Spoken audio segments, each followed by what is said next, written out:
প্রিয় দর্শক, ব্যবসার খবর পেজ থেকে স্বাগত জানাচ্ছি। আমি কবির। আমি আজকে কোথায় চলে এসেছি দেখতে পাচ্ছেন, একটি সিডলেস লেবুর বাগানে।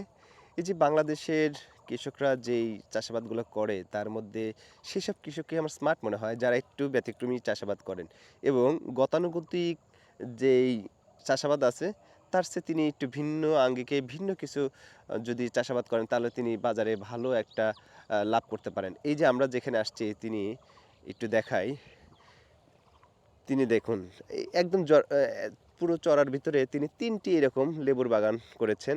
এই যে এইখানে অনেক ধরনের আমরা ফসল দেখতে পাচ্ছি।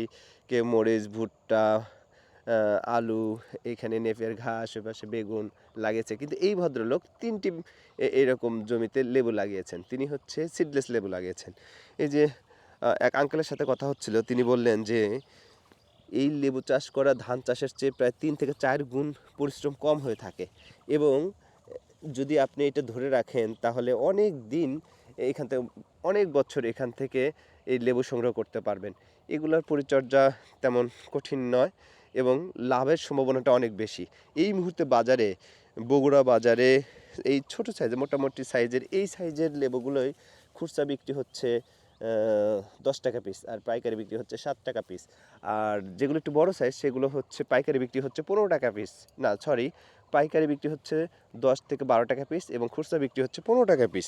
তো আপনি বুঝতেই পারছেন সামনে যেহেতু রোজা আসছে, সেই সময় এই লেবুর দামটা কী রকম হতে পারে। হ্যাঁ, এই যে লেবুটাতে আমরা এই বাগানটাতে দেখতে পাচ্ছি, তেমন এটি কয়েক বছর হয় না, 3-4 বছর হলো এই লেবু বাগানটি করা হয়েছে। তেমন পরিচর্যাই করা হয় না। এই দেখুন কি পরিমাণ নিচে বিভিন্ন আগাছা জন্মেছে। হ্যাঁ, কিন্তু তিনি খুব লাভ করছেন এই বাগান থেকে।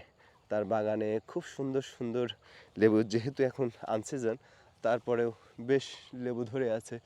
তো আমি কেন এই কথাটা আপনাদের জানাচ্ছি, কারণ হচ্ছে এই জন্যই জানাচ্ছি যে আপনারা একটু গতানুগতিক কৃষি থেকে একটু বের হয়ে একটু স্মার্ট কৃষি নিয়ে কাজ করেন, তাহলে আপনাদের লাভের সম্ভাবনাটা একটু বেশি হবে। কারণ বাংলাদেশে যখন একই সিজনে সকল কৃষক একই শস্য আবাদ করে তখন এটার মানে ওয়েস্টেজ বেশি হয়।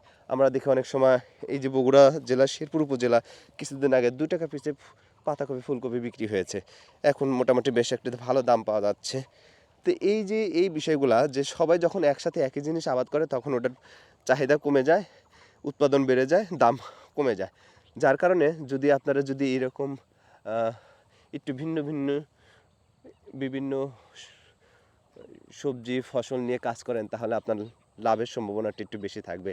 তা আমি এইখানে এসেছিলাম, এটি একটি সিডলেস লেবুর বাগান। এই ভদ্রলোক বেশ লাভবান হয়েছে। তিনি বললেন এই গতানুগতিক এই শস্য চাষের চেয়ে তার এই লেবুর বাগান থেকে তিনি বেশি লাভ করতে পারছেন এবং তিনি বেশ সন্তুষ্ট, কারণ এটার দিকে পরিচর্যা করতে হয় না তাকে, হ্যাসেল ফ্রি মোটামুটি তিনি এই লেবুর বাগান থেকে ভালো মানের অর্থনৈতিকভাবে লাভবান হচ্ছেন।